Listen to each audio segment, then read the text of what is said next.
Camille, a lovely middle-aged woman, standing in front of a large mirror in the fitting room of a huge store, with sadness in her eyes, and with bitterness in her heart, critically looked at herself from the outside. Black, covered with red poppy flowers, dress made of purely synthetic fabric, tight figures in the most unsightly places. With a length above the knee by 10 centimeters, it showed off Camille's full legs and rounded knees. Yes, this was not what I was looking for, wistfully, Camille said out loud. With uncertainty. As she looked out of the fitting room, glanced around the large sales room, it seemed to her that she could find something suitable in this store with dark clothes. Endless hangers, mannequins, and accessory racks modeled before her eyes to the point of dizziness. Seeing the sales consultant, she blushed, embarrassed, barely raising her voice, called out, "Girl, can I talk to you for a minute? I need help." But the girl, making a principled pretense of not hearing the shopper, defiantly did not pay any attention to Camille. Having vast experience in the store, the saleswoman thought to herself, "Only not me, this fat lady." Truce, mountains of clothes then goes. Without buying anything, she came to me, then hang everything in its place. Seeing the situation, the store administrator came to the seller, with a quick step to take care of the buyer, "Do not sleep." Annoyed saleswoman, sighing heavily, slowly walked towards Camille. "What can I do for you?" "Oh, yes, young lady. You see, I need a dress casual or festive?" the saleswoman asked irritably, her eyes down on her fingers. Camille began to pick them diligently, but not festive. Probably. Sighing deeply, the saleswoman continued her interrogation, while looking at the girl, evaluating look. She did not want to do her job evening or for cocktails. "Oh, for embarrassment, Camille.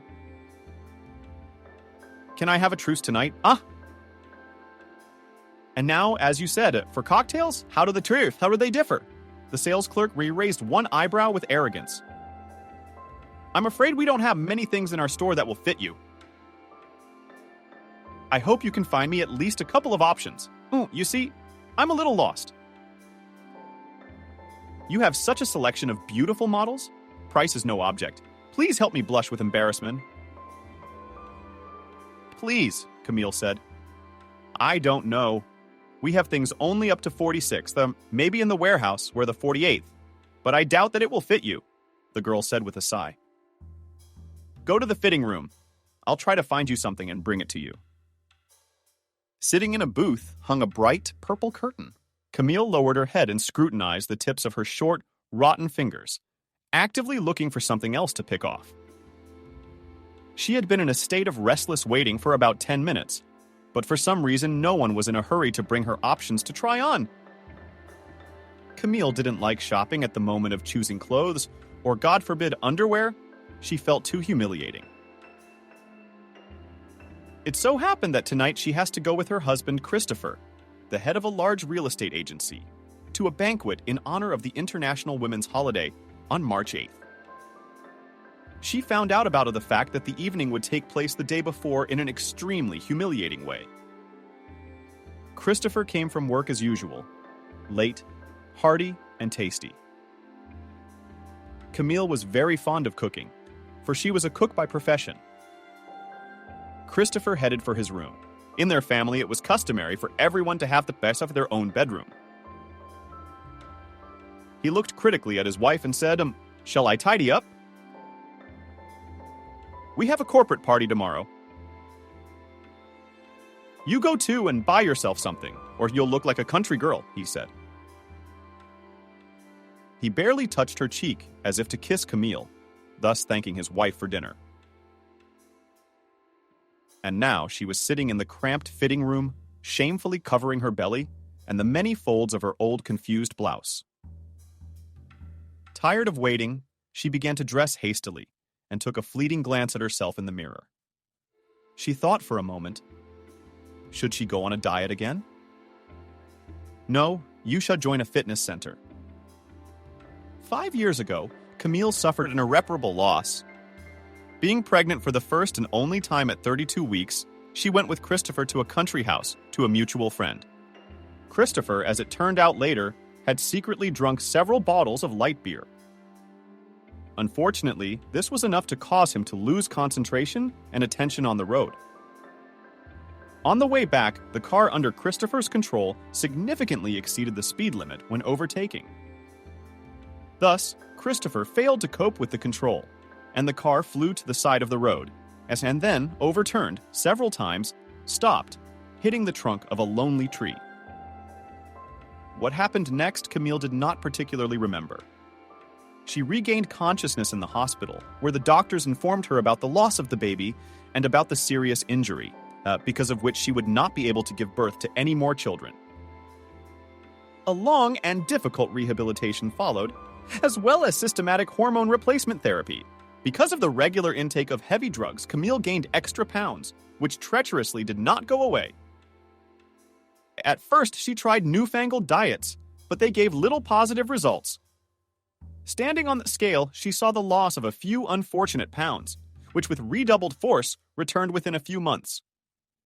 Powerless from the immense suffering to lose the extra weight, Camille began to feel self-conscious of herself and her husband, seeing Christopher looking with mild distaste at her body. The woman tried to avoid the extra opportunity to be in front of him in the node. She began wearing shapeless clothes at home. At first, the t-shirts and pants were at least new, but over time they wore out and got lost. And Camille didn't really want to buy anything. She was embarrassed. Coming out of the fitting room, she looked around. There was a saleswoman at the cash register who promised to find suitable clothing options. She was looking at something on her phone with interest. Coming closer to her, Camille timidly asked, "Excuse me, did you promise to help me? Did you get anything?" The girl reluctantly looked away from the screen. She said in a disgruntled tone, "We don't have your size in our store." She turned around and went to the other end of the sales room. Camille was a little embarrassed and, in order not to cry from humiliation, left the sales room as soon as possible. Walking on foot, Camille cried the whole way. She was hurt and ashamed that she was so fat and could not do anything about it. She cursed herself and worried about what she was going to wear to this unfortunate corporate event. After getting home and having a little snack, Camille gathered her resolve and opened her closet. She leisurely began to sort through the things that had been hanging idly for a long time. Even from her previous life, she had not been able to try on much, because her shape had changed dramatically. With great difficulty, picked up a few options, as it seemed to her, which could successfully hide the shortcomings of this figure. She calmed down, took a shower, washed her head, sick. Long hair, in her opinion, into a beautiful braid, having arranged it neatly around her head, decided to apply makeup. From cosmetics, she had only mascara and a purple-colored lipstick with mother of pearl, which was given to her by an aunt from the province, who came to visit many years ago. Appreciating the results, Camille was pleased. Sometime later, she received a phone call from Christopher. "Camille, I'll give you the address of the restaurant with the movie now." "Let me get there myself somehow. I'll wait for you there." "How will you get there?" "Call me." "Bye." Camille was used to being treated coldly by her husband. She didn't blame him. After gaining weight, she was disgusted with herself. Only once, she dared to ask Christopher, "Do you think maybe I need to lose some weight without even looking at my wife?" Christopher replied, "I don't know. I doubt you'll be able to do anything. I think you're fine with it, so I'm fine with it too. So he loves me." Even like this. Camille calmed herself down. "I'm bound to lose weight anyway." But Christopher was now only interested in his wife as a housekeeper. The man was always surrounded by young, beautiful, and most importantly, well-groomed women who looked at him with an undisguised sense of adoration. Christopher, being of medium height, dark-haired, athletic build, always liked to look after himself. Weekly workouts out of the gym, stylish clothes from expensive stores, and as the cherry on the cake, expensive perfume. Many years ago, with great difficulty, Christer Hagoff managed to win the heart of a smiling, long-legged woman, a slender brown girl with long hair named Camille. It cost him a huge effort to repel his future wife from a huge crowd of unoccupied fans who just circled around the girl.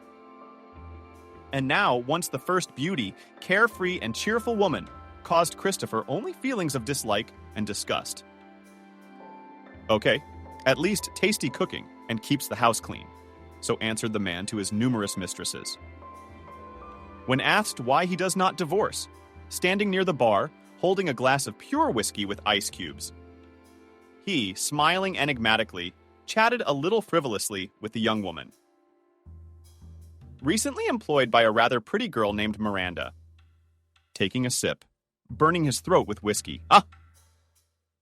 Christopher glanced at the suddenly vibrating phone. I'm on my way up. He read the message from his wife, arranging to chat with Miranda. A little later, Christopher was heading closer to the exit to meet Camille, but he froze in surprise. As he looked closer, the man felt the earth turn under his feet, and he was in the heart of hellfire. Burning with shame, making his way through the crowd of beautifully dressed people, he took quick steps towards his wife. Why were you sawing on yourself? Barely audibly embittered, whispered Christopher, approaching his wife. With uncomprehending glances, the woman quickly examined herself and, not understanding her husband's displeasure, excused herself. I'm sorry, I just forgot my shoes at home, but did not want to return already bad omen. Shapeless. A bright red parachute dress, creepy black hair. On the exposed shoulders as flaunted numerous retouches, filed in endless waves on the woman's bare arms. The waist marked a thin strap under the reptilian skin, highlighting a plump tummy. The dress barely covered thick knees and loose calves, which were covered with transparent black bronze tights, intricately patterned with small peas. And as if the woman were wearing 100 sweat-laced, low-cushioned boots that barely went to her ankles. Dark purple, pearlescent lipstick, a braid around her head adorned with a bright red artificial flower, completed the look. Did you forget your shoes? Christopher asked her in a mocking tone. They're definitely missing. Without them, of course, the image is incomplete. Oh! Camille, I haven't seen you in 100 years. Suddenly intervened in the conversation approached the couple Lisa, a friend and companion of Christopher. I see you're doing well, day by day. Oh, Lisa, hello! Thank you. It's been a long time, hasn't it? The woman said, embarrassed. Lisa, take a walk! Christopher gave him an angry look. Come on, Christopher. Camille and Dima, sit with us at the table. Lisa gloated, clapping their man on the shoulder. Taking the woman under his arm, led her away in the direction of the server of their tables. Lined up at the festively set table where Miranda, an equally bright, beautiful girl, was already seated. Camille was a little lost. Girls, you have a new addition to your regiment? Meet Camille, Christopher's wife. Lisa cheerfully introduced the woman. Christopher angrily pushed back his chair and sat down on his seat with a displeased expression, sharply grabbed the bottle of whiskey and, filling the glass, knocked it down in a gulp. Camille glanced guiltily at her husband, taking a plate with meat cuts, offered the man. Christopher, take a sausage. You need an appetizer, or you will feel sick again in the morning. The girls looked at each other playfully and giggled. Christopher, having closed his eyes for a second, took a deep breath and, with a whoosh, let out the air, said, Who wants a drink? With a light gesture, he lifted the bottle and, receiving a silent refusal, filled his glass. Without a moment's hesitation, he drank it just as quickly. Ladies, what will you drink? I suggest a champagne. With these words, Lisa opened the bottle and poured it to the girls' passengers. Camille, give me the fat. No, Lisa, thank you. I probably won't. She doesn't drink, Lisa. She only eats. And turning to his wife, Christopher, he added, Don't worry, sweetheart. There's plenty of variety on the menu tonight. The girls giggled again. Loud music played, and the host started the festive program. This evening was full of jokes, contests, and fun, winding music. Christopher drank a few more glasses of hot liquor in one gulp and had a little fun. He went to the dance floor, defiantly taking 2 girls with him. Lisa, having received a refusal from Camille to join him, went into the thick of the crowd of people, actively moving to Western music. Camille sat in the darkness of the banquet hall and looked bashfully from behind the beautiful, slender girls in tight-fitting outfits at her husband, dancing vigorously in their midst. She lacked the strength and courage to get up and leave the table. She knew that Christopher had had a lot to drink tonight and would definitely try to get behind the wheel of his car. There must be someone beside him to stop him. She wanted to do that herself by getting behind the wheel. Bored out of her mind, she pulled out her phone and started watching the newsfeed of one of the social networks out of habit.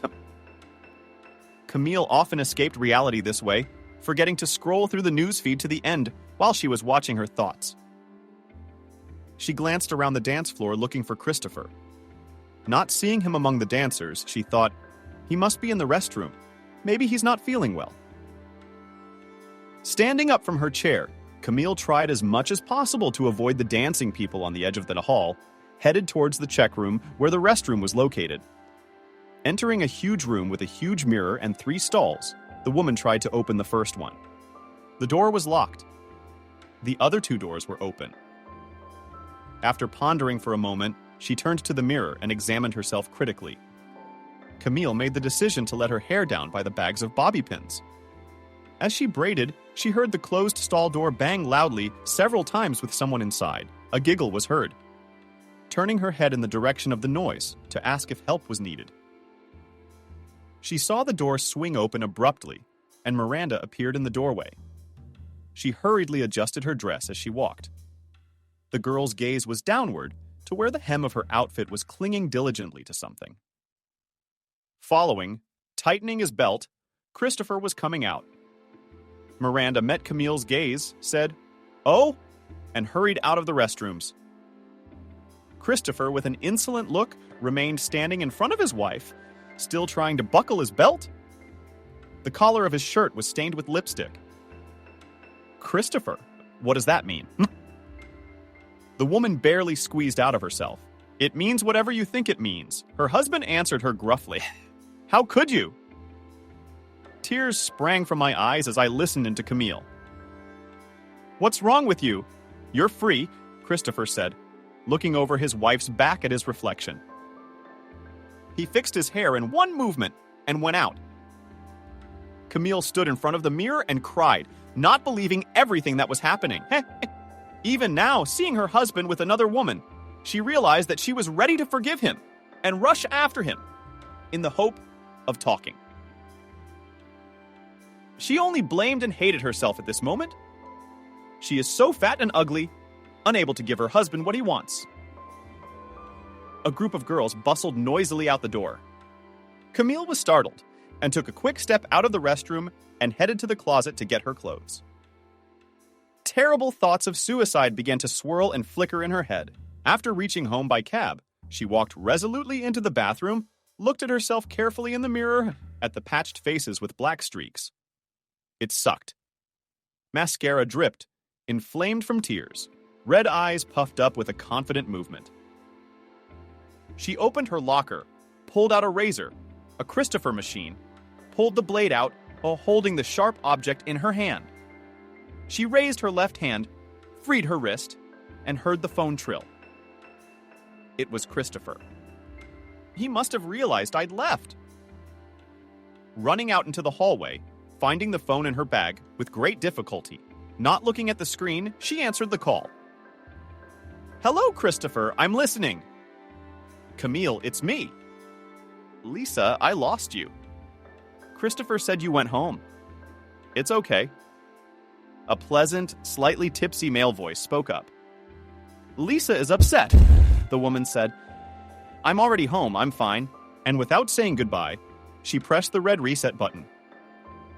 After a little thought, she disconnected the phone. She went back into the bathroom, took another look in the mirror. Turning on the water in the faucet, she put the blade back in place and washed her face with cold water. After changing her clothes, she lay in bed and closed her eyes.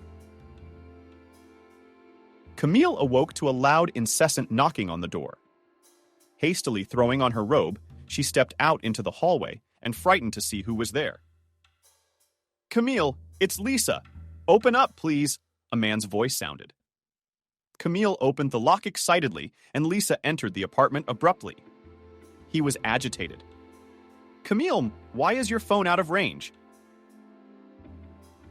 "I've been trying to call you all night." "I turned my phone off. I was asleep." "What happened?" Lisa walked briskly into the kitchen. He sat down on a chair and asked Nelly to pour something to drink. Camille confusedly filled a glass of water and put it on the table in front of the man, sitting down opposite Lisa. She, seeing the agitated state of her guest, fearfully repeated the question. "Lisa, what's wrong? Shouldn't Christopher wake up?" The man looked at her with a questioning look. "Camille, Christopher is in trouble." "How?" Leaping out of her seat, the woman returned to her husband's bedroom. Opening the door to the room, she froze in fright. Christopher's bed was untouched. That meant he had not come home. With a quick step back to the kitchen, she took the glass of water in front of Lisa and drank it in one go. Sitting back down in her seat, she looked at the man. "What is wrong with Christopher? Where is he? Camille, will you just please control yourself? Christopher is dead. He left the corporate party yesterday in his car and had an accident. How could you let him drive? He was so drunk." A woman jumped Lisa. Tears were pouring from her eyes. Her voice was shaking. "Camille, I didn't follow. I'm sorry. Camille's condition." He realized it was useless to make excuses. "We must go to the morgue and start the funeral arrangements," he added, barely audibly. The woman was sitting on a chair. Her face was covered with her hands. She was quietly sobbing, howling, and without ceasing, crying. Lisa filled a glass with water and held it out to Camille, placing a hand on her shoulder. "Camille, I'm sorry. If you let me, I'm ready to help you." The thought flashed through her mind that all the money was in her husband's possession, and the little she had was hardly enough to pay for the funeral services. "Lisa, I don't know what to do. I don't even have money to bury my husband." She burst into tears even harder. "It's my fault. Why did I leave Christopher yesterday? I knew he would drive." Lisa continued to stand next to the woman, holding her shoulder. "Don't worry about the money. I'll take care of all the expenses for now. It'll count for something. Let's go home and we should get going. Keep your hands to yourself." With the last of her strength, Camille complied with Lisa's request. Getting out of the car, Camille followed Lisa with a quick step with nothing from the fear of her feet. The man, approaching a large gray brick building, conjured with great difficulty the heavy metal door of the medical facility, thus allowing Camille to pass through. Just outside the door, in the semi-darkness, the woman carefully began to descend the stairs, leading to the semi-basement, coming to another door. Camille opened it and found herself in a large hall, flooded with the bright light of the many lamps of the reception area. Lisa followed and immediately went to the reception desk, behind which stood a young woman in a white coat. When she saw Lee, she waved her head in greeting and smiled sweetly. They discussed something very quietly for a few minutes. The woman with the same sweet smile approached Camille and said very politely, "Camille, hello. May I take you to the identification room?"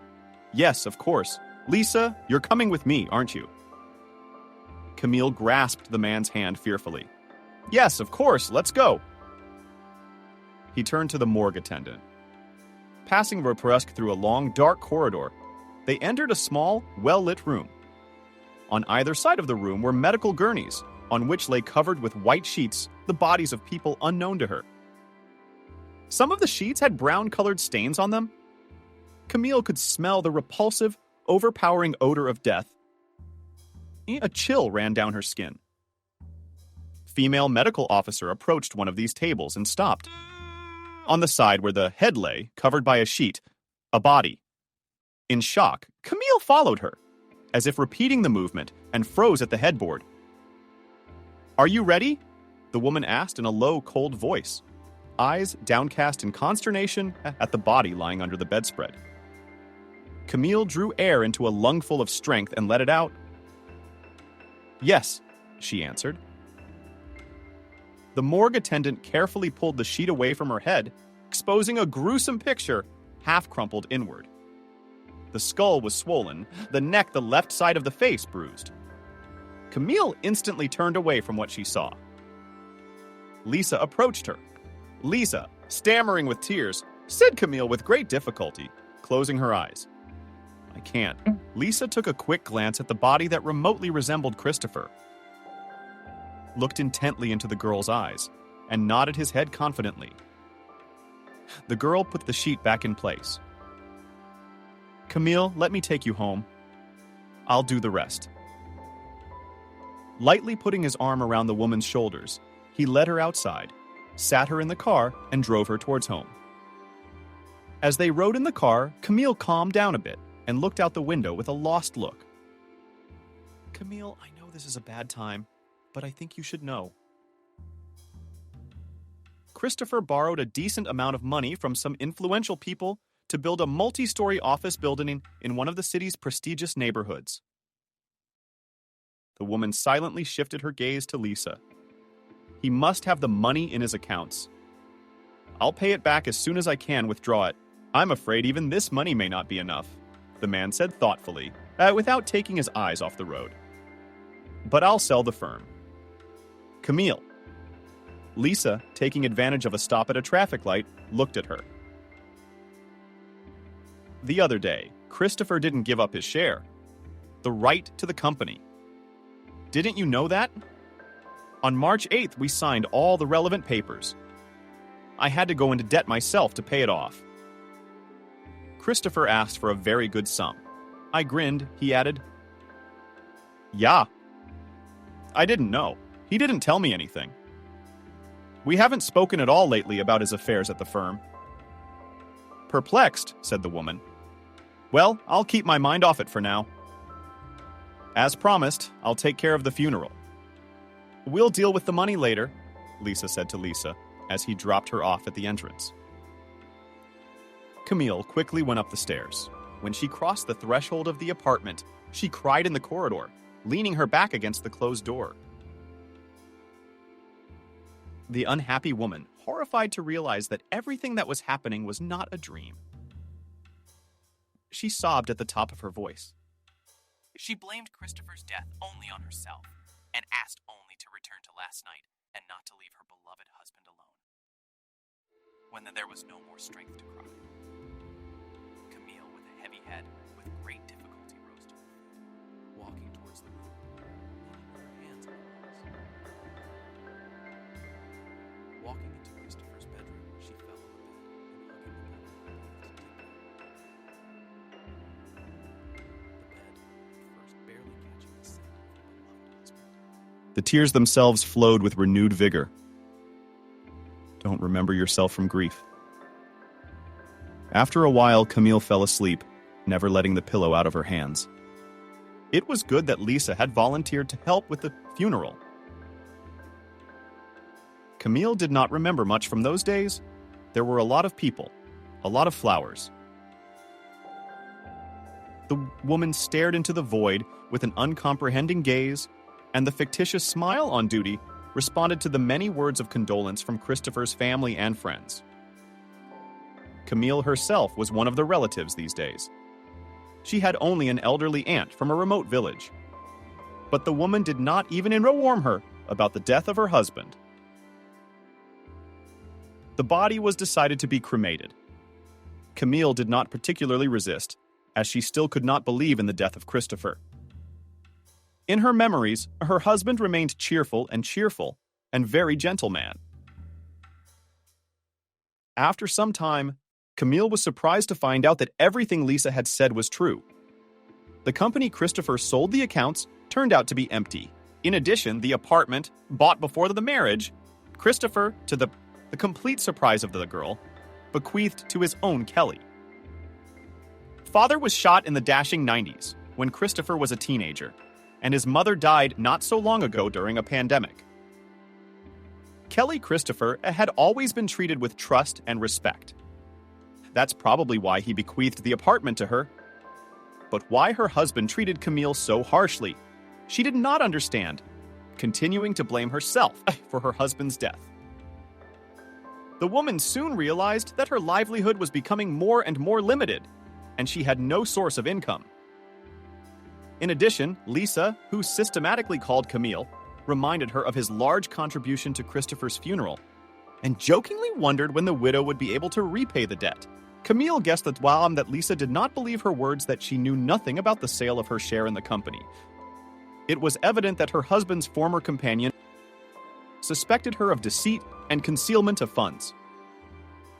After the funeral, Camille fell into a terrible depression. All day long, she could sit in Christopher's favorite chair, almost without getting up, staring into the void. The thoughts in her head were practically non-existent.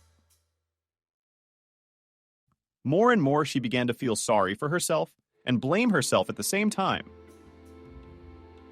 Nights were taken over by insomnia, which escalated more and more each time into a suffocating panic attack. Monotonous days of existence were followed by horrifying nightly tortures of constant sleep deprivation. Camille lost track of time. One day the doorbell rang. For several minutes, Camille did not react to the external stimulus. But the door began to be pounded vigorously with an obvious fist. The woman reluctantly got up from her chair and went to his door. "Who is it?" "Camille, open up! It's Kelly!" She heard from behind the door, reluctantly wondering what Aunt Christopher had come for. She opened the door, and an unknown, athletically built young man appeared in the doorway. He unceremoniously pushed Camille aside and entered the apartment. He was followed by an older woman with framed short hair of bright purple color. "Camille? Hello, my good man." "How bad you look for Steve," she calculated, and in a hostess manner, she took off her shoes and put on her slippers and walked into the hall. The young man followed her, closing the front door. Camille joined the uninvited guests and asked, "Pardon me, Kelly. I didn't know you were coming so soon." "My dear, where's the grief?" "It's been 6 months. Who's left us?" Wailing, seated in her husband's favorite chair. "A woman has begun to conquer? There was such a guy, such a guy! Smart guys, wreaths to Russia? And how his mother loved him." Camille sighed heavily. "Can I pour you some tea or bring you some water?" "What boy?" "The former Christor, he took a ray of sunshine." It stabbed my heart. "Camille, the bag's in the hallway." I left it. Soon, Camille rushed into the hallway in terror, grabbed a huge new shopping bag, and brought it to Kelly. The woman talked to it for a few minutes. In it, she pulled out some kind of jar, extracted a pill from it, and popped it into her mouth. "I'll get some water," Camille said, and was about to go to the kitchen when Kelly stopped her. "Camille, don't! We'll get it ourselves!" And turning to the young man, said Max, "Go get some water." Max stood up silently. Camille had just noticed that Bugay, coming into the room, did not even take off his dirty sneakers. Rather rudely pushed away Camille, frozen in the doorway, and also without uttering a sound, passed into the kitchen. "Excuse me, but by what right?" "And who is this, anyway?" With great difficulty, Camille was indignant. The slamming of cabinets and the clinking of dishes could be heard in the kitchen. Clearly, Max was trying to find something to bring his aunt water in. "How so? By what right?" The older woman was indignant. "What right? I'm the landlady now, and Max will live here now." I rented him the apartment for a while until he decided what to do with it. How? Camille hesitated. The will came to mind. But maybe you'll let me stay here for a while? With Christopher in this apartment, it was hard for a woman to find the right words. Emotions were running high. I wanted to cry. No, ladies, I'm gonna live here. Huh. I like it, Max said in a horrible bass, returning from the kitchen to the hall with a glass of water. Of course, Max had already talked to everyone, and he had already paid the deposit. Camille, why don't you get your things together and get the hell out of here? With generosity in her eyes, Kelly said, but I don't even have anywhere to go. I have nothing. Where am I going? The woman pleaded. What do you mean you have nothing? The car's got bling, and I'm sure there's money in it. So it didn't apply. Come on, honey, hurry up. Get your shit together and get out, or I'll call the police. Can I help you? With the same bass, Max responded, poorly realizing everything that was happening. Camille yielded to the pressure of the new owners and went quickly to her room. Not thinking straight, trying not to cry, Camille opened the closet, took out a travel bag, and began to throw her things into it. When she changed into her tracksuit, she looked in the mirror and was horrified. Standing before her was a woman with a pale face bent beyond recognition. Her long hair, tied up with a rubber band, had not been combed for many days and had fallen down in an incomprehensible clump. Only now Camille realized that because of her husband's death, she had lost touch with reality. For a very long period of time, she had vaporized for the whole world, disappeared for herself. And, sadly, only the appearance of the newfound followers of the property brought her back to the terrifying reality. Camille, will you be there soon? It's getting restful. We drove all this way to see you. Tired, so hurriedly heard the nasty voice of a nasty old woman. The woman with great difficulty lifted the berwog and, coming out of this bedroom, said, I have a favor to ask you, Max. Can I come back later with the rest of your things? Yeah, go ahead, waving her head. Even a sandwich, the guy agreed, without saying another word. Camille left the apartment, descending to the underground parking lot with great effort. The woman wadded an unliftable bag into the trunk and sat in the driver's seat. Silently, staring into the void, she started the engine and realized there was nowhere to go. She was without family, without friends, without a home. She was alone. Emotions tried to break free. So pull yourself together. This is not the time for crying. We're just gonna sob. Then we have to decide what to do next. Looking at herself in the rearview mirror, she said, Money was woefully short. Sitting in the car, Camille pulled out her phone, typed in the search box rent a place, and priced herself out a little.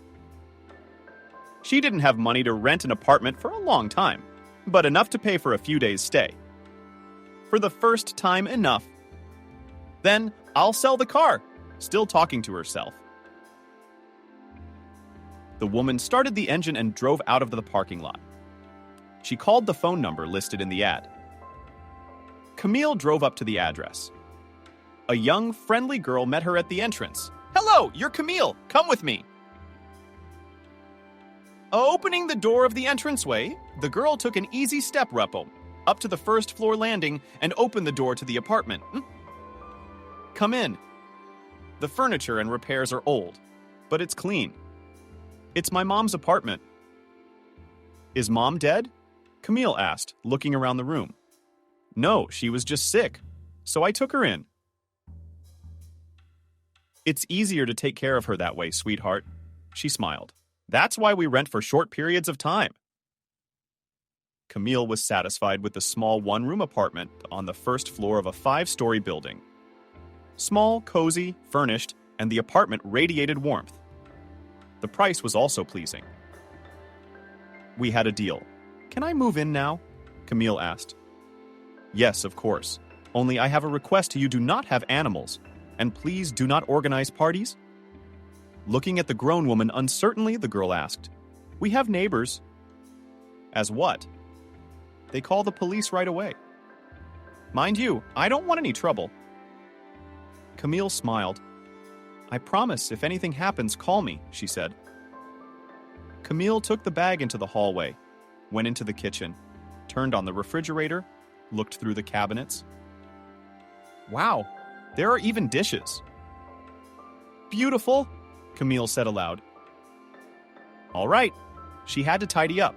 She stepped confidently into the bathroom, turned on the shower, quickly undressed, threw her clothes on the floor, and plunged under the hot jets of fire and water. The small room was enveloped in a thick white vapor in a matter of seconds.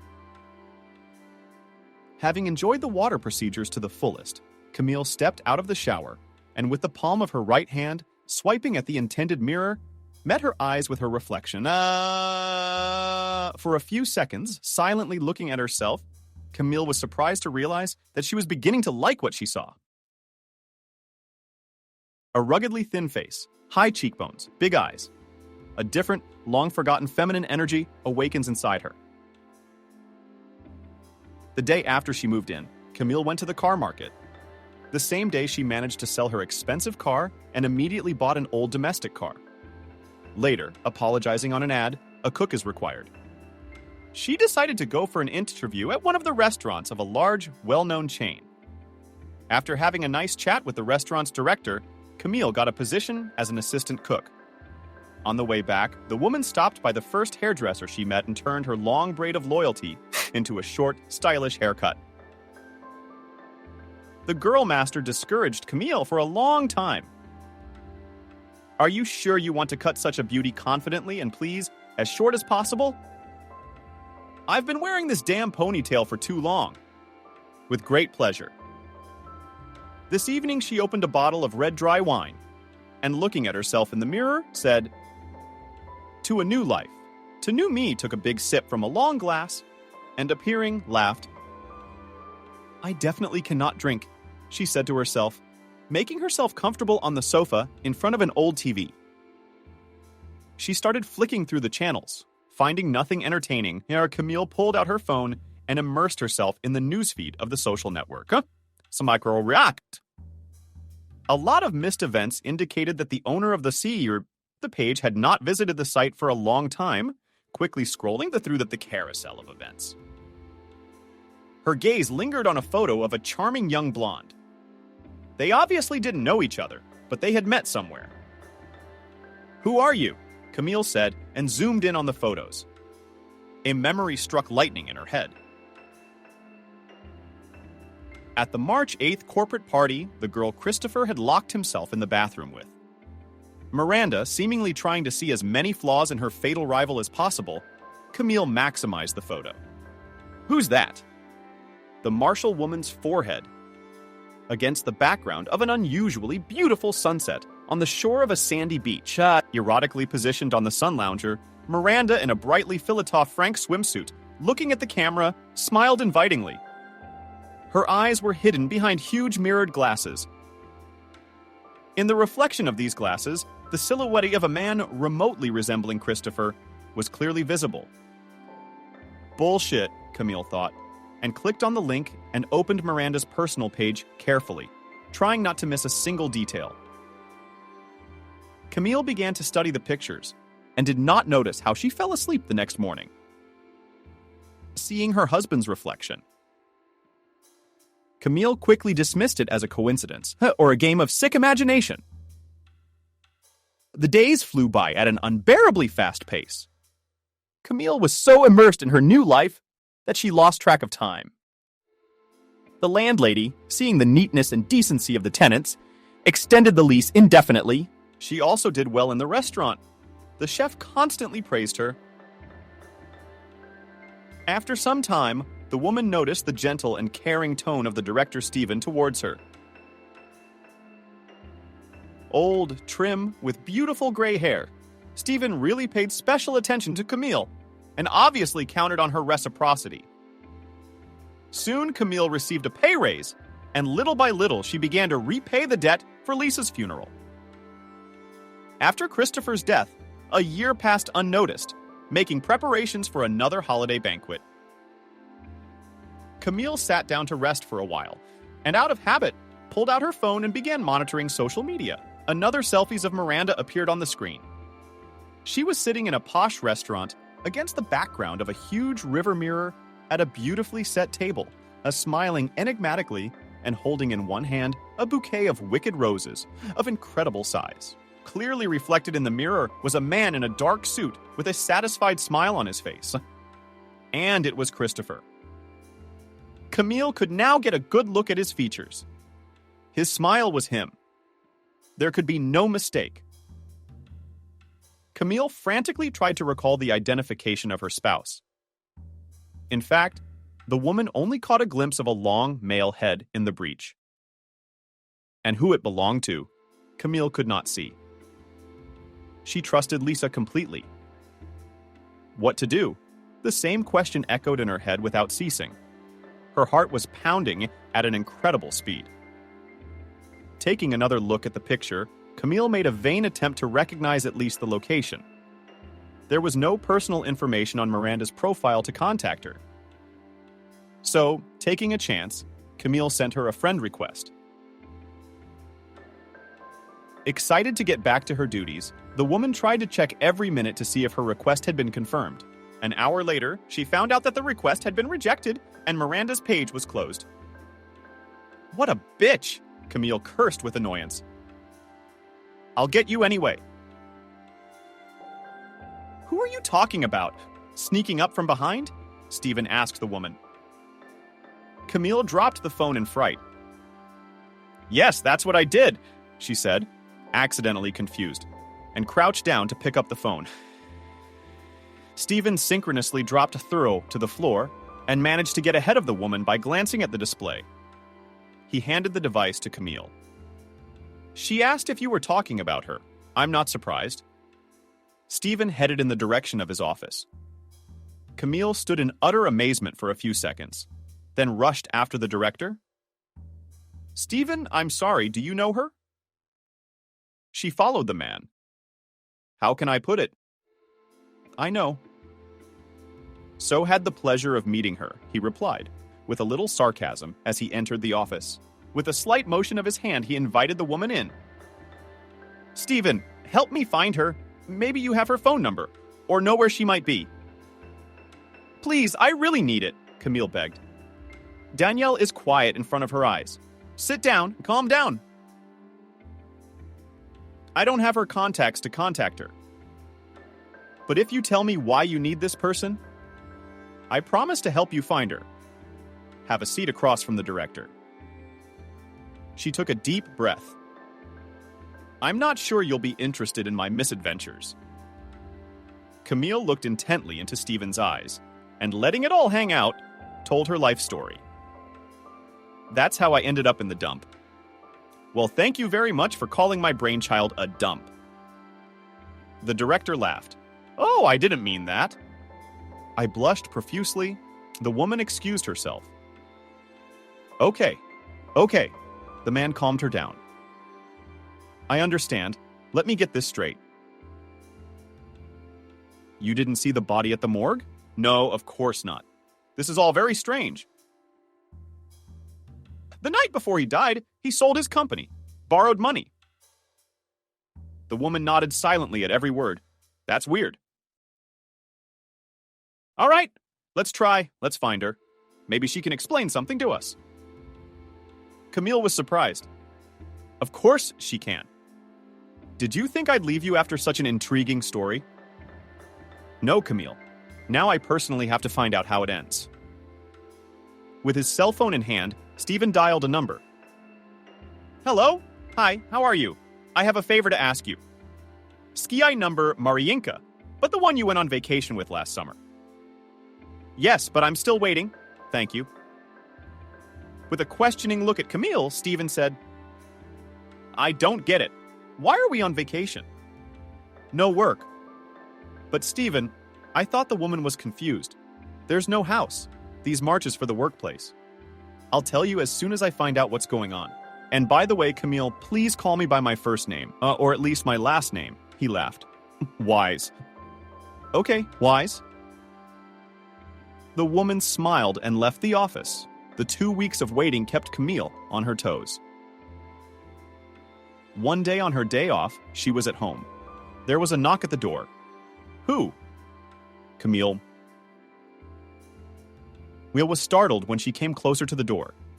Camille, it's me, Stephen. A man's voice came from the other side. Camille opened the lock in surprise and let Wise into the apartment. Is something wrong? Alarmed, she said, I found Miranda. She lives nearby, in the country, renting a cottage. Let's go and see. Camille got ready in a hurry, and the two of them left the apartment and got into Stephen's car. It was a long drive. As they drove, Stephen made casual conversation with Camille. Miranda had recently returned to the city. She had been living abroad for several months. When she arrived, she immediately rented this cottage, located in a secluded spot. And guess what? Considering Miranda hasn't worked anywhere for about a year now, she was able to buy herself an expensive car the other day. I'm told she paid for it in cash. Do you think a lot of people have a decent amount of money in their pocket? But I don't see anything wrong with that yet. Maybe she made money. You don't know what Miranda was doing overseas, do you? Well, sure, maybe I do. Then there's another question. Miranda is a person who is used to showing off her success, luxurious surroundings, expensive things, restaurants. Why would she rent a house in the suburbs in the middle of nowhere? Did she want to figure herself out? I doubt it. You're probably right about that. Get off the highway on a country road. They drove for another long time along a cutting of clear trees of tall pines. As they approached a low brick fence surrounding a 2-story minimalist house, they stopped. The place was very secluded indeed. It was beginning to get dusk outside, and they could see lights on in the windows of the house. What now? For some reason, Camille asked in a whisper. Let's wait. Stephen played along with the woman, looked at her conspiratorially. Camille smiled. Wait for what? I should probably go and talk to her. Wait. The automatic entry gate slowly began to move. A large, bright red SUV pulled onto the dirt road and headed toward the highway. So she was gone and someone was still at home? Pointing his finger toward the balcony on the second floor of the house, Stephen said thoughtfully. Camille looked closer and saw the silhouette of a man who, standing on the open terrace, was smoking a cigarette. Now let's go and look for a way to get there. Wait, Stephen, there's probably cameras, alarms, maybe even security. There's no security, I know that for a fact. The alarms are set to go off at night. What about cameras? But I'm guessing whoever's in the house isn't sitting in front of a monitor. Let's go. After circling the fence, it turns out there's no way to get over the fence. Okay, here's what we're gonna do. I ring the doorbell, tell him the car's broken down, but you hide somewhere. Do you think he'll come out? Camille asked skeptically. Let's find out. Camille climbed into the back seat of the car and bent down as much as possible so that she couldn't be seen from the street. But she was able to watch what was going on. Stephen approached the gate and pressed the bell button. There was no answer. Stephen tried again several times. There was a hiss through the intercom, and a man's stern voice asked what was needed. Excuse me, please. I need some help. My car broke down. I can't get cell phone reception. I don't know what to do. Can you call a tow truck? There was no answer. After hot minutes of silence, Stephen had given up hope and wanted to go back to the car. How did the gate open? It rattled noisily, and Stephen was met by a man of medium height, thick build. Hi, I called for help, but I don't think they're going to get here fast enough. Maybe I can help?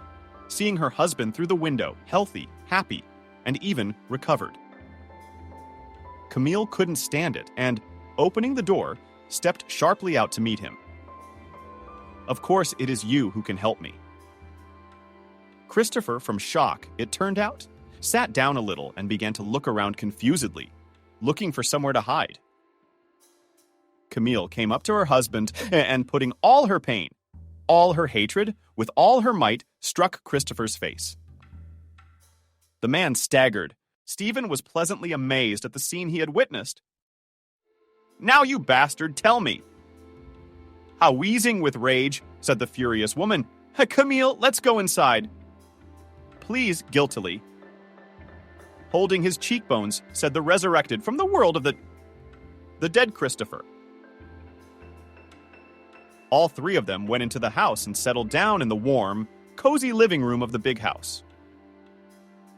"Can I get you anything?" Christopher said ingratiatingly. "Sure, offer us some cakes. I want to know why you're doing this to me." "Look, why don't I leave you two alone?" Camille Stephen popped the question. "No, you're staying with me. Who knows what else to expect from an incoming dead guy?"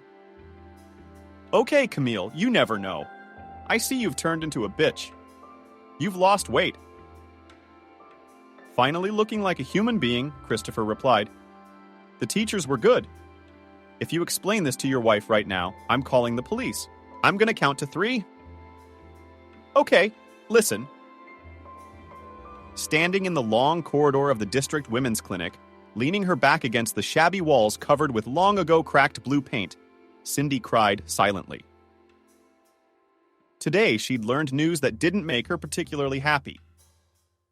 Several weeks of what she thought was a terrible gastritis had turned out to be a pregnancy for the girl. On top of that, she found out she was expecting twins. Having occasionally dated a young man named Mason, she hadn't counted on this outcome. Cindy had never looked at this relationship with far-reaching plans. Mason was a pretty risky guy and was a member of one of the local gangs. He earned good money but extracted it exclusively by criminal means. At the same time, Mason was very generous, which, of course, attracted Cindy, because of which she socialized with him. During the evening, the guy could drain a month's salary of an ordinary factory worker and then disappear for several weeks. The relationship between them Cindy considered free. At the same time, Mason was incredibly jealous and terribly possessive. There was even such a thing that several weeks in a row, he secretly arranged a stakeout for the girl in order to catch her cheating. Once even got a fellow student at Cindy who naively walked her home. And now, standing in the clinic, holding in her hands the results of the tests, Cindy did not know what to do. Slowly confused, she ran towards home, her feet trailing the withered autumn leaves, which at every contact made a quiet, as if whispering, rustling sound in Cindy's head. Each crunch of a leaf gave a sharp pain and a nausea from the bitter smell of autumn fires constantly prepared to her throat. In such a state, she did not notice how she approached her house. A familiar cherry-colored car was waiting for her near the entrance. As she got closer, barely holding back tears, whether from resentment toward Mason or from her terrible condition, she saw the car door open and Mason step out. As always, grinning ear to ear, the young man defiantly pulled out a bouquet lying on the front passenger seat in a huge, shiny package. Walked towards the girl. Seeing his friend's tears, he, gritting his teeth, asked, "What's wrong?" "Mason, I'm pregnant." Tears spurted out of her eye with a stormy river. The young man, with a light movement of a strong hand, pressed the girl to himself. Cindy hugged her by the neck, buried her face in a snow-white turtleneck, and began to sob. "Let's go to the car," the Lord pronounced, pulling away. The girl from himself approached the car and naively opened the passenger seat door. "Sit down, let's talk." "I don't remember myself from fear and frustration." Cindy reluctantly obeyed. She knew now the conversation would not be a pleasant one. At best, Mason would offer money to terminate the pregnancy. At worst, he would promise to marry and disappear without a trace. Stepping around the cars, the young man sat down in the driver's seat and stared out the windshield, silently closing the doors. "Who is he?" Barely restraining himself, Mason asked, without even turning his head toward the girl. "Who is he?" The one who doesn't understand, Cindy interjected. I haven't been told the sex of the baby yet. It's not due yet. Wiping her eyes with a handkerchief, Cindy replied, She's not breaking down like a fool. I asked who the father was. Mason turned his head sharply toward the girl. Mason, what are you doing? I was only with you. Cindy began to sob, alternately wiping her eyes and nose. Mason, with a sharp movement, grabbed the wrist of the girl's skinny arm and, looking into her eyes, passed.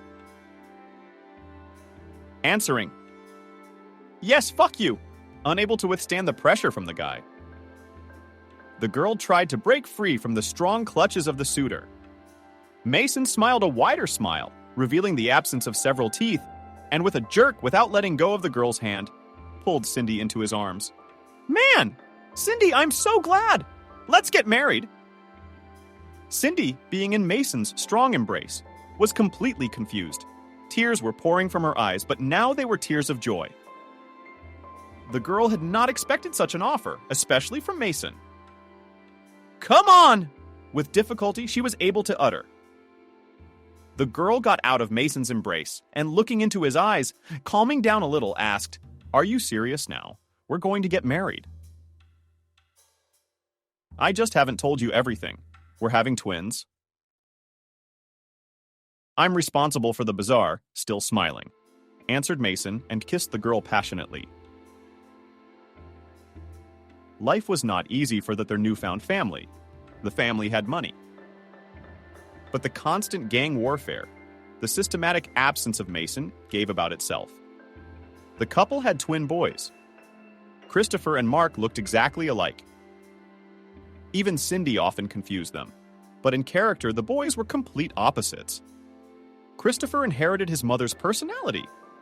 Insecure, timid. But Mark was a copy of his father, often stabbed his brother. In adolescence, Mark, because of the external similarity, set his brother up for various troubles. Mark started smoking secretly early on. Several times he even ran away from home. Mother, too, he quickly stopped obeying. To all the girl's complaints about her son, Mason replied.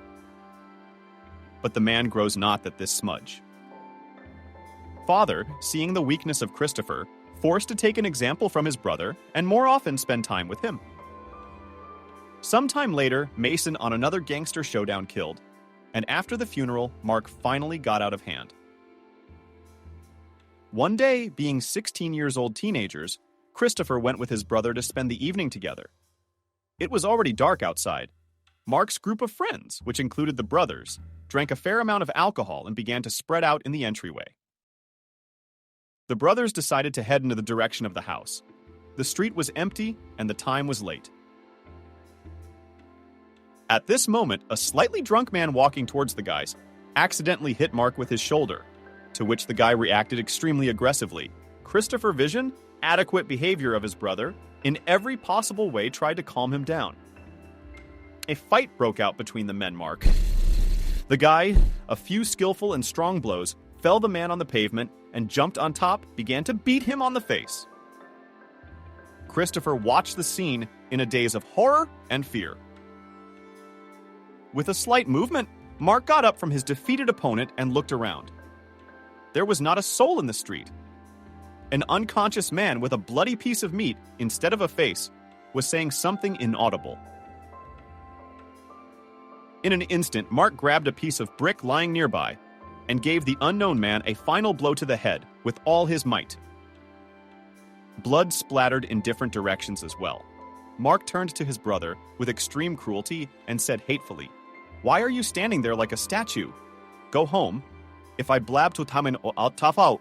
Tab to anyone, I'll blame it on you. Do you understand?" Not believing in the reality of what was happening, Christopher cried, "Ow," and, waving his head, ran home. The young man fearfully kept his promise and never told anyone anything. Since then, no one has ever seen Mark's again. Many years later, Christopher became the head of a large company, bought an apartment, achieved great success, married Camille, had many mistresses.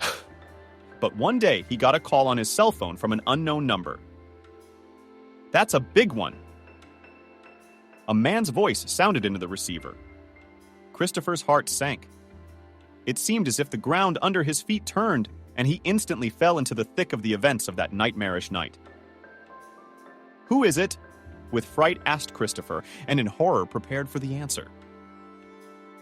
"It's a call from the past." "From whom did you want to hear Santa Claus?" roughly laughed a male voice. "We should meet at the agreed time, when it was already dark outside." Christopher, with a shiver in his whole body, drove up to the agreed place and stayed in the car with the engine running. About 13 minutes later, the passenger seat door opened and an unknown man entered the car. The man's face was concealed by a hood. Christopher looked fearfully at his guest. With a slight movement, the man removed the hood, and the brothers met slimmed eyes after many years. The unshaven faces of the brand expressed obvious pleasure at the effect it had produced. A healthy swagger. "What's up?" "Mark! You?" "No. Shit, Santa Claus." "All right, let's skip the formalities. I need your help." "But how can I help you?" "Where have you been?" "Traveling. I need to get away for a couple weeks. Lay low, you know?" "What makes you think I'm gonna help you, huh?" Christopher sounded a little more confident. "I got two ways. Either you hide me, or I go to jail. And then I'll tell about the fact that you killed a man years ago." "Or have you already forgotten?" "Did you kill him?" screamed Christopher. "So be it. But I'll say it was you. Try to prove otherwise." Mark laughed just as cheekily. It's not a sin to eat when things calm down. I'll disappear from your life, hopefully forever." Scatterbrain. Christopher, having thought over what he had heard, decided to help his brother and took him to his apartment, which he rented secretly from his wife for meetings with his mistress, Miranda. "You live here for now," Christopher said, heading towards the front door. "Will it do, or I'll need the money?" "I know you have it."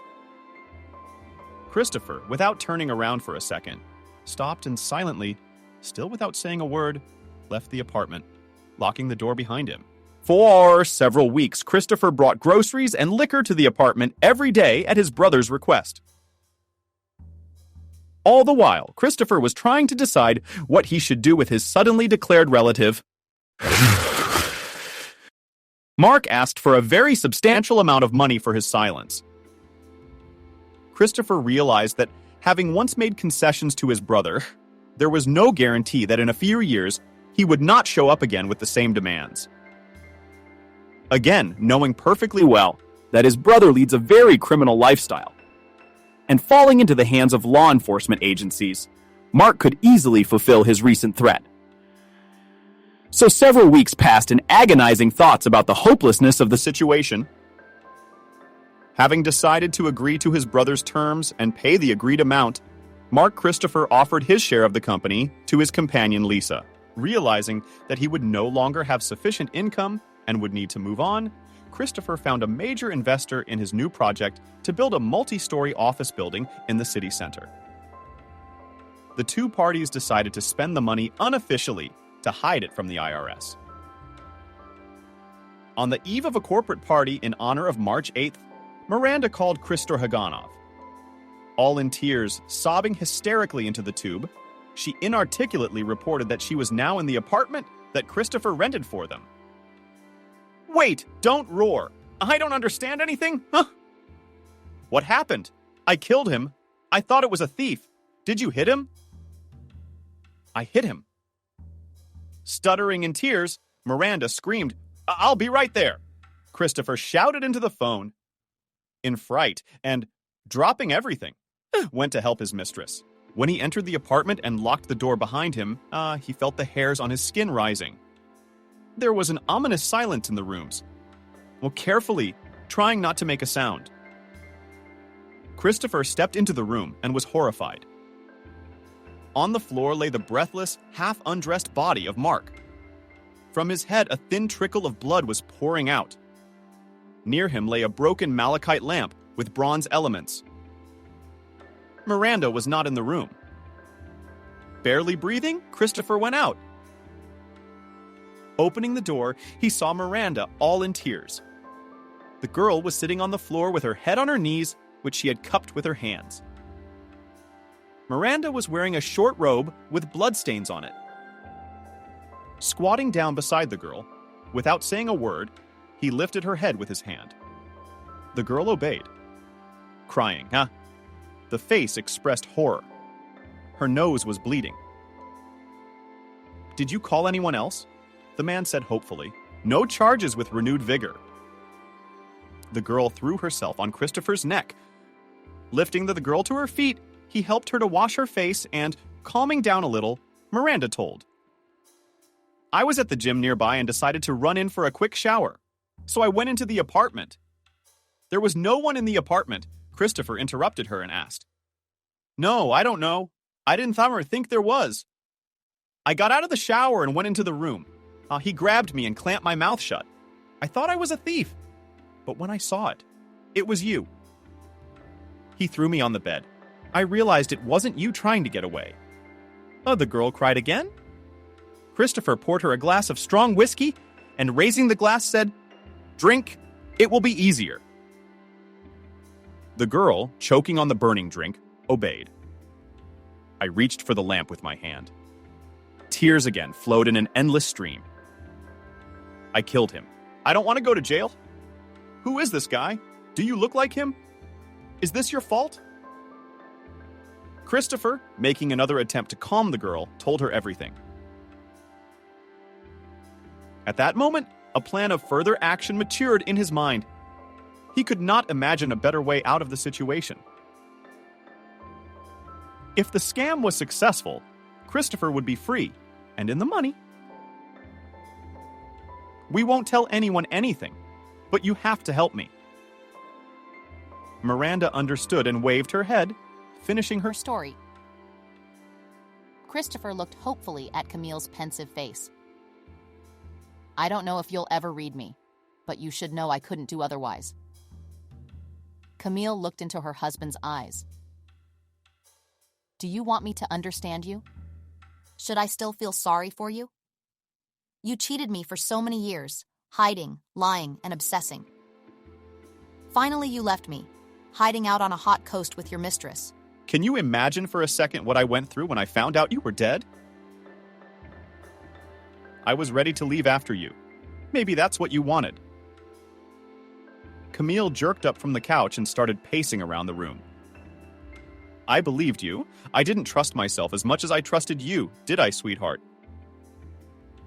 I'm only now realizing how wrong I was, but unfortunately there's nothing I can do about it." Camille looked angrily at Christopher. Stephen had remained silent the whole time, subtly tracking the woman's movements and reactions. It's all a lie, too. Camille pulled herself together and sat back down. At the same second, Christopher jumped up from his seat and knelt down in front of his wife. Taking Camille's cold hands in his palms, he kissed them tenderly. It was a great effort for the woman to restrain herself from touching her lips to his head. "Sweetheart, my darling, I'm sorry. I didn't mean to hurt you. You won't tell anyone that I'm alive." In an ingratiating tone of voice, Christopher became Christopher and raised his eyes full of tears to his wife. Camille responded with a weighty slap across his face. "That's all you're in a position to ask of me. Beggar." Christopher, insulted, rose from his knees to his feet, holding his burning cheek. He looked at Stephen and said with a cocky grin, "I see you haven't wasted any time. So the price of your misery is not worth it. And don't play Mother Teresa here. Oh, maybe you should try a payoff. Name your price. How much is your silence worth? You're an asshole." "If only for one thing, Christopher, for wasting so many years of my life on you, you bastard. You can go on living in your hiding place and fearing every rustle. I don't want to see you, ever again." Having said everything in the face of her once-deceased husband, she defiantly turned around and headed towards the exit. Stephen recognized her intentions and headed in her wake. As he passed the confused Christopher, the man struck his rival on the nose with a sharp, clear blow of his fist. Christopher fell down. Blood immediately spurted from his nose, grabbing the site of the blow with his hand. Christopher grudgingly shouted after him, "What are you going to do?" There was no answer, and Christopher added, "Nothing. We'll meet again." Stephen and Camille drove silently along the highway towards the city. Both were silent. The man was thinking about what he had heard. That evening, Camille looked out of the window, where the night gloom was slowly creeping from the gray trunks of bare trees, trying to hide in the thick of the forest from the rays of the rising bright orange sun. The sky was turning an incredibly beautiful shade of pink with shimmers of soft blue. The woman felt an almost similar metamorphosis occurring in her soul. Realizing that the past her life was darkness because of constant humiliation, deceit on the part of her husband on the horizon already appeared attractive, beautiful peace and a ray of hope, which with every breath brought to her soul calmness and confidence that despite everything, she is able to overcome any difficulties and obstacles. Turning to Stephen, she smiled enigmatically and reached out and lightly touched his fingers, which confidently held the gearbox handle. The man turned his head and looked intently at Camille and squeezed her palm with his warm, strong hand. Camille felt the car change course abruptly and pull off to the side of the road without saying a word. Stephen, without letting go of the woman's hand, moved his body slightly forward and gently touched his lips to Camille's, forgetting all about the world. Feeling his warm breath on her skin, Camille closed her eyes and responded to the kiss with the utmost tenderness. The woman was ready to move forward, feeling Stephen's reliable, strong shoulder. Even if this relationship would not last long, but it would bring new positive emotions into her life. The feeling of love and the realization that she is beautiful and someone needs her. After arriving home, Stephen and Camille entered the apartment. Freshly ground black coffee. They settled into the small but so cozy, warm kitchen. Have you decided what you're going to do with this affair?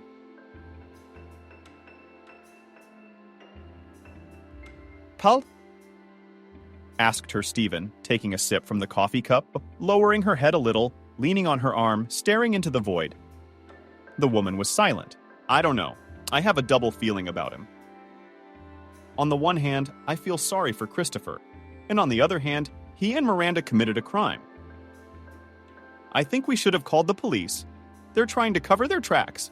To be honest, now I don't even think Christopher is being honest. I mean, he told us his truth. Why do you feel sorry for him? Looking at the woman, Stephen asked, Is he a weak and worthless man? How wrong I was, living with this worthless man for so many years. I idolized him.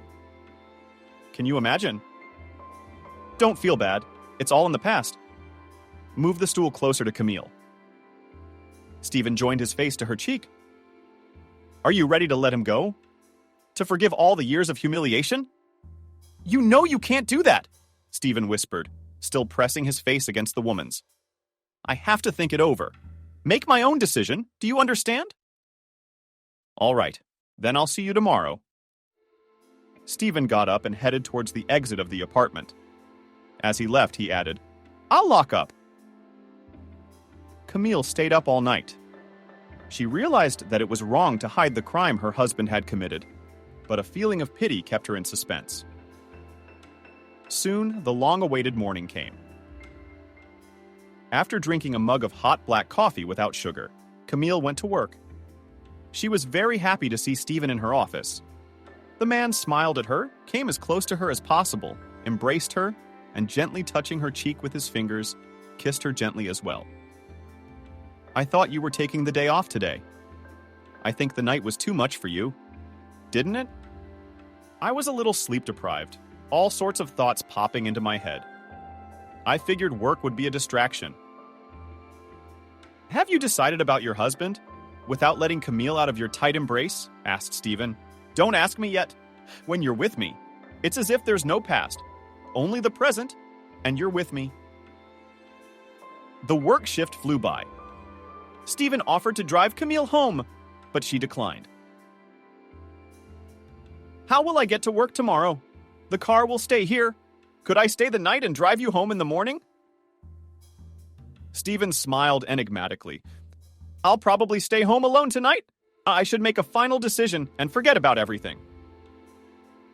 After sitting alone all evening, in complete silence, Camille could not make up her mind about her feelings. An unexpected phone call from a hidden number helped her to make a decision. An unknown, very pleasant, polite male voice introduced himself as Rick, referring to his longtime acquaintance with Christopher. The man suggested that Camille meet as soon as possible to discuss the very unpleasant situation. But we can talk tomorrow. Where would you like to meet? You see, Camille, I've been trying to find you for too long. I'd like to see you today.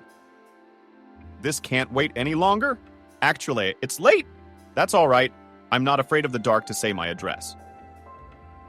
Camille, pressed, explained where she was, and, panic-stricken at the unknown guest, decided to inform Stephen. But no sooner had she dialed the number than there was a knock at the door. Camille opened the door warily and let the man into the apartment. The unknown man, who introduced himself as Rick, looked quite imposing. Tall and short Strijanov, a middle-aged man, smiled welcomingly and said, "Very glad to see you in good health. Camille, where can we socialize?" Camille gestured Rick into the kitchen. Would you like anything? Tea? Coffee, perhaps? No, thank you. Sit down and let's get down to business, so to speak. Looking incredulously at her sudden visitor, the woman sat down. How did you get here so quickly? I'll tell you a little secret. I was near your house. Finding out your address, I wanted to make sure you were not lying to me, Rick said with a smile. Why would I lie to you? I really hope you continue to tell me lies as well. Camille, you see, I may be repeating myself, but it happened that it took me too much time and effort to find you. You've managed to escape with incredible success. I don't know if you disappeared on purpose or if it was a happy coincidence.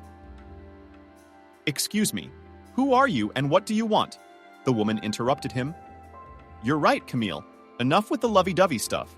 I represent some very respectable people. Now, on their behalf, I'm obliged to remind you of your duty. What debt?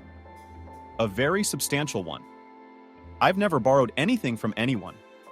You're right, as always. You didn't, but your late husband took advantage of the gullibility of wonderful people. Well, why don't you ask him? Camille got angry. She got up from the table. I'd love to do it. But you see, there's a little hitch. I want to remind you that your husband is dead, and his ashes are apparently scattered to the wind. Therefore, the debts will have to be paid by you. Please leave immediately, or I'll call the police. Camille pointed her finger at the door. Okay, I think that's enough information for you to think about for today. I'm warning you. There will be no more hiding. I assure you, I'm the one who's usually so polite on the first day. I'll give you 24 hours. The man headed toward the front door, pleased to meet you and to make your acquaintance. After locking the door behind the sudden guest, Camille was terrified and started calling Stephen. Within an hour, he was already in Camille's apartment and listening to her attentively. What should I do? Should I tell them that Christopher is alive? Let them collect on his debt. Wait, if you tell them about Christopher, they might kill him? Especially since he's officially dead. I say we call the police, and do what? Tell them I saw my husband supposedly resurrected. He confessed to the murder. No one will believe me. They'll think I'm crazy. That's me. We're in trouble. I knew he wouldn't let me live in peace. Camille cried. Camille, I'll tell you a little secret. There's not much to tell. While Christopher was pouring out your soul, I used a tape recorder and recorded all his heart-wrenching stories. I suggest you call a good friend of mine and just let him listen to the tape and take his advice. Stephen spent the rest of the night in the apartment with Camille. The woman was very grateful for her support and active participation. She realized that Stephen himself was risking just as much by his actions. Into the morning, Stephen called someone, and one of them left with him for the meeting. Maybe we'd better go and talk to him together. No, Camille, it's better if you stay home. You could be followed. There's no reason to reveal our plans, especially to people we don't know. Stephen kissed Camille on the tip of her nose. Your job is to stay home, and don't answer the door. And don't answer your cell phone either. I'll be there soon. 03. Camille panicked as she paced the apartment. She was very worried about Stephen, but suddenly there was a quiet knock on the door.